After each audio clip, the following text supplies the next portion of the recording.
আল্লাহ পাক যে নবীকে ক্ষমতা দিয়েছিলেন, যিনি রাজ করতে পারতেন এক প্রান্ত থেকে পৃথিবীর আরেক প্রান্তে, যিনি এদের সাহায্যে যাওয়া আসা করতেন,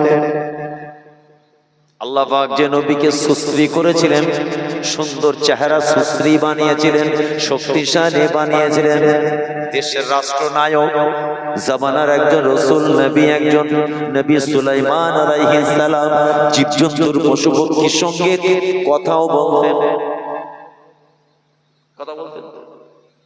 জীবজন্তুর পশু পক্ষী কীড়া মাকড়া সবাই নবী সুলাইমানের কথাও শুনতে পেত।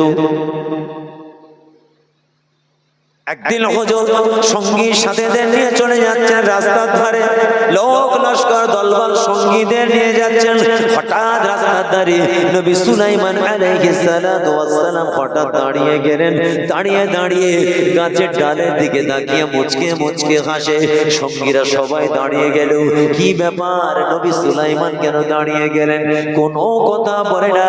নবী কেন দাঁড়িয়ে গেলেন? সবাই দাঁড়িয়ে গেলেন, কিন্তু নবী কেন দাঁড়িয়ে গেলেন?